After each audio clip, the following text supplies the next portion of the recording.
তো বন্ধুরা দেখো আমরা আবারও সব রেডি হয়ে বেরিয়ে পড়েছি।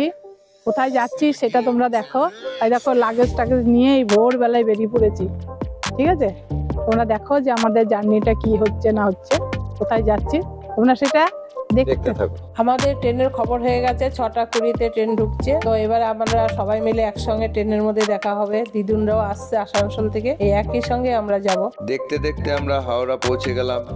হাওড়া পৌঁছে আমরা লাগেজ পত্র নিয়ে 21 নম্বর প্ল্যাটফর্মের দিকে রওনা দিলাম। আমাদের তিতি দিদুনের অবস্থা দেখো, আমরা যেহেতু সবাই লাগেজ নিয়ে যাচ্ছি সেহেতু ও বলছে আমিও একটা লাগেজ নেবো, তাই ও একটা লাগেজ নিয়ে দেখো টানতে টানতে যাচ্ছে, কারো কথা শুনছে না। আমরা হাওড়া স্টেশনে এসে বসে আছি 21 নম্বর প্ল্যাটফর্মে। আমাদের ট্রেন এখনো ঢোকেনি, কিছুক্ষণ পরেই আসবে। তো খবর হয়ে গেছে 22 নম্বরের ট্রেনটা দিয়েছে। আমরা সেই তাড়াহুড়ো করে আবার সেই 22 নম্বরে সমস্ত লাগেজপত্র নিয়ে দৌড়ে দৌড়ে গেলাম। যাক, ট্রেনটা একটু পরে এলো, আমরা ঠিকভাবেই ট্রেনটাতে সবাই চাপতে পেরেছি। আমরা ট্রেনে চেপে লাগেজগুলো রেখে যে যার মতো জায়গা নিয়ে বসে পড়লাম। আমাদের ট্রেন হাওড়া ব্যাঙ্গালোর দুরন্ত এক্সপ্রেস সঠিক সময়ে ছেড়ে দিল। তিরুপতি যাওয়ার জন্য আমরা রেনিগুন্তাতে নামবো, আর রেনিগুন্তা পৌঁছানোর আগে ট্রেনটা 3টে স্টেশনে দাঁড়াবে। আমাদের এই 23 ঘন্টা জার্নি আমরা খুব আনন্দের সাথে এনজয় করতে লাগলাম। যাত্রা শুরুর সাথে সাথে আমাদের প্রত্যেক জনাকে 2টো করে 1 লিটারের জলের বোতল দিয়ে গেল। আর কিছুক্ষণ পরেই আমাদের লাঞ্চ চলে আসলো। লাঞ্চের মেনুতে ছিল ডাল, চিকেন কারি, টক দই আর ভাত, সঙ্গে একটা আচারের প্যাকেটও দিয়েছে। খেয়ে দেখি কেমন হয়েছে টেস্ট। যেহেতু আমাদের খাওয়া দাওয়া টিকিটের সঙ্গে ইনক্লুডিং ছিল, তাই সঠিক সময়ের মতোই আমাদের খাওয়াগুলো চলে এসেছিল। খাওয়া দাওয়ার কোয়ালিটিও ভালোই ছিল, মোটামুটি খাওয়া যাচ্ছিল। আমাদের দুপুরে খাওয়া দাওয়া কমপ্লিট, এবার আমরা একটু রেস্ট নেব। রোহনের বাবা খেয়ে উপরে চাপার জন্য একদম রেডি। ওই দেখো উপরে চেপেই পড়েছে, এবার শুয়ে পড়বে। খাওয়া দাওয়ার পর একটু রেস্ট না নিলে হয় না, তাই উপরে এসে একটু রেস্ট নিয়ে নিচ্ছি।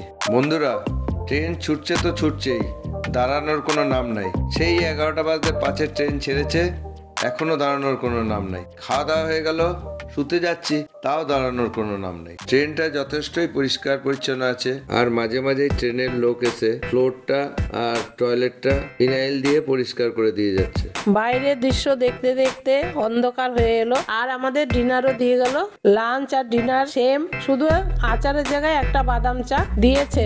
কালকে ট্রেনে চাপার পর এত টায়ার্ড হয়ে গেছিলাম যে তোমাদের সঙ্গে আর কথা বলতে পারিনি, তাই আজকে সকালে ফ্রেশ হয়ে চাটা খেয়ে তোমাদের সঙ্গে বসে পড়লাম একটু গল্প করতে। তোমাদের সঙ্গে তো এমনি কোনো কথা হয় না, শুধু ভিডিওতেই যেটুকু দেখতে পাও, তাই এই জার্নি করতে করতে তোমাদের সঙ্গে একটু গল্প করাও হয়ে যায়, আর সবকিছু একটু দেখাতেও পারি। তার জন্যই বসে পড়েছি আজকে তোমাদের সঙ্গে গল্প করতে। তোমাদের সঙ্গে গল্প করতে করতে এরই মধ্যে আমাদের ব্রেকফাস্টও চলে এলো। তো ব্রেকফাস্টে দিয়েছে 2টো ডিম সিদ্ধ, 2 পিস বাটার মাখিয়ে, পাউরুটি, একটা সসের প্যাকেট, বিট নুন আর গোলমরিচ, এর সাথে চাও ছিল।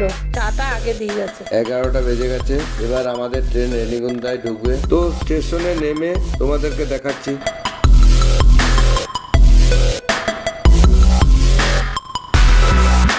তো এবার আমরা রেনিগুন্তা জাংশনে সবাই মিলে লাগেজ টাগেজ নিয়ে নেমে গেছি। এবার আমরা হোটেলে যাব, তো তোমাদের সাথে হোটেলে গিয়ে দেখা হচ্ছে। শুনেছিলাম এখানকার কান্দা বড়া নাকি খুবই স্পেশাল খাবার, ট্রাই করে দেখলাম, ভালোই লাগলো। আর এখানে সিঙ্গারাটাও খেয়ে দেখলাম, খুবই ভালো লাগলো। এবার আমরা লাগেজ নিয়ে প্ল্যাটফর্ম থেকে স্টেশনের বাইরে বেরিয়ে গেলাম। স্টেশনের বাইরে আমরা পার্সোনাল গাড়ি বুক করে নিলাম। সেই গাড়ি করে আমরা রেনিগুন্তা থেকে তিরুপতির দিকে রওনা দিলাম। যাওয়ার পথে দেখো কত সুন্দর একটা সেতু পড়েছিল, যেটার নাম শ্রীনিবাসা সেতু। তোমরাই দেখো কত সুন্দর দেখতে সেতুটা।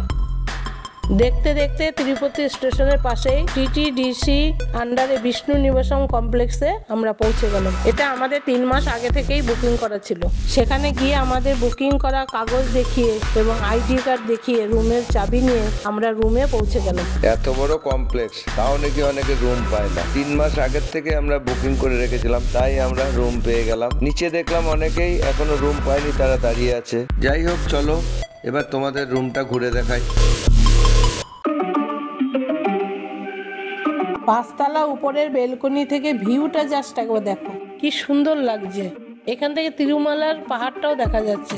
দারুণ লাগছে। তো এই দেখো আমাদের রুমটা খুবই পরিষ্কার পরিচ্ছন্ন, একটা ডবল বেড আছে, একটা এসি আছে, আর এখানকার হোটেলে প্রত্যেকটা রুমে বালাজির ছবি টাঙানো আছে। এই এক একটা রুমের ভাড়া আমাদের 900 টাকা করে পড়েছিল, কিন্তু আমাদের কাছে 1800 টাকা নিয়েছিল, কারণ 900 টাকা এরা কশন মানি হিসেবে নিজের কাছে রেখে দিয়েছিল। আর চেক আউট করার 2-3 দিনের মধ্যে ব্যাংক অ্যাকাউন্টে 900 টাকা ফিরে পেয়ে গেছিলাম। আমরা রুমের লাগেজ রেখে দিয়ে ফ্রেশ হয়ে তিরুপতি বালাজি দর্শন করতে বেরিয়ে পড়েছি। তো ওইখানে তো অতটা ভিডিও করা এলাও নেই, তাই তোমাদেরকে কতটা পারবো জানি না, যেটুকু পারবো তোমাদেরকে দেখো। দর্শন করতে বেরোনোর সময় আমাদের এতটাই কপাল ভালো ছিল যে আমরা তিরুপতি বালাজির প্রসাদ খেতে পারলাম। প্রসাদ খেয়ে বেরিয়ে কমপ্লেক্সের বাইরে গিয়ে আমরা সরকারি এসি বাসে করে তিরুমালার উদ্দেশ্যে রওনা দিলাম। তিরুপতি বালাজি দর্শনের জন্য আমরা আগের থেকেই অনলাইনে টিকিট কেটে রেখেছিলাম। সেটা ছিল স্পেশাল দর্শনের টিকিট, তার এক একটা টিকিটের জন্য আমাদেরকে 300 টাকা করে দিতে হয়েছে। তোমাদের মধ্যে যদি কেউ অনলাইনে টিকিট কাটতে ব্যর্থ হও, চিন্তা করার কিছু নাই, ওখানে ফ্রি দর্শনের ব্যবস্থাও আছে, কিন্তু অনেকটাই সময় লেগে যাবে। তাই জন্য বলছি তোমরা যাওয়ার 2 মাস আগে অনলাইনে দর্শনের টিকিটটা কেটে নেবে। আমাদের বাসটা সপ্তগিরি চেকপোস্টে এসে দাঁড়ালো। এখানে আমাদের বাস আর আমাদেরকে চেকিং করে ছেড়ে দিল।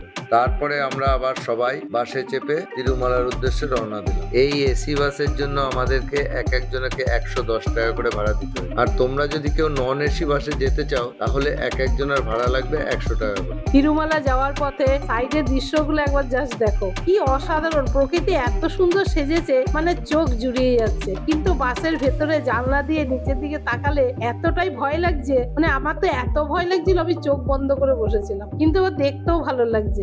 সিনারি গুলো এত সুন্দর, মানে চোখ জুড়িয়ে যায়। আমাদের বাস আমাদের নামিয়ে দিল তিরুমালার রামবাগিচা বাস স্ট্যান্ডে। এবার আমরা এখান থেকে এটিসি সার্কেলে যাব। তো ওখানে যাওয়ার জন্য প্রাইভেট কারও পাওয়া যায়, আবার শেয়ার কারও পাওয়া যায়, আর ফ্রি বাস সার্ভিসও পাওয়া যায়। কিন্তু ফ্রি বাস সার্ভিসে অনেক ভিড় হওয়ার কারণে আমরা নিজেদের প্রাইভেট কার একটা বুক করে এটিসি সার্কেল গেলাম। এরপর আমাদের জুতোগুলো জমা রেখে তিরুপতি বালাজি দর্শনের জন্য রওনা দিলাম। আমার অনেক দিনের স্বপ্ন ছিল তিরুপতি বালাজি দর্শন করব, কিন্তু কিছুতেই সময় করে উঠতে পারছিলাম না। অবশেষে ঠাকুরের কৃপায় দর্শন করার সুযোগ পেয়েছি। এই মন্দিরে ছেলেদেরকে ধুতি পরে ঢুকতে হয়, তাই আমি, বাবা, তারকদা সবাই মিলে ধুতি পরে রেডি হয়ে গেল। আমাদের দর্শনের টাইম ছিল সন্ধ্যা 6টায়, কিন্তু আমরা অনেক তাড়াতাড়ি চলে এসেছি, তাই আমাদেরকে এখন বসে অপেক্ষা করতে হচ্ছে। মন্দিরের ভেতরে কোনো প্লাস্টিকের জলের বোতল এলাও নেই, তাই আমরা একটা কাচের জলের বোতল কিনে নিলাম। এটা শেষ হয়ে গেলে ভেতরে আরো খাবার জলের ব্যবস্থা আছে, ভরে নিয়ে খাওয়া যাবে। দেখতে দেখতে আমাদের দর্শনের টাইম হয়ে গেল, তাই আমরা সবাই মিলে লাইন ধরে এগিয়ে চললাম। প্রায় 1 ঘন্টা হাঁটার পর আমরা লাগেজ আর ফোন রাখা কাউন্টারে পৌঁছালাম। এখানে আমাদের ফোনগুলো সব জমা রেখে দর্শনের দিকে এগিয়ে গেলাম। যেহেতু ফোন জমা দিতে হয়েছে, তাই ভিতরে কোনো জিনিস তোমাদের সাথে শেয়ার করতে পারলাম না। তিরুপতি বালাজিকে দর্শন করে মনটা অনেক শান্ত লাগছে। এরপর মন্দির থেকে বেরিয়ে মোবাইল কাউন্টার থেকে আমাদের মোবাইলগুলো কালেক্ট করে নিলাম। তিরুপতি বালাজিকে দর্শন করার পর অনেকটাই রাত হয়ে গেছিল, তাই আমরা এসি বাসে করে তিরুপতিতে এসে পৌঁছালাম। এরপর আমরা রেস্ট নিয়ে পরের দিনে ট্রেনে করে আমরা কোথায় যাচ্ছি সেটা তোমরা পার্ট 2-তে দেখতে পাবে। আর সেটা দেখার জন্য তোমরা অবশ্যই চ্যানেলটাকে সাবস্ক্রাইব করে রাখো। আমাদের এই ভিডিওটা যদি তোমাদের ভালো লেগে থাকে তাহলে একটা লাইক করবে, আর ভিডিওটা তোমাদের কেমন লাগলো সেটা কমেন্ট করে জানাবে, যাতে আরো ভবিষ্যতে এরকম ভিডিও নিয়ে আসতে পারি।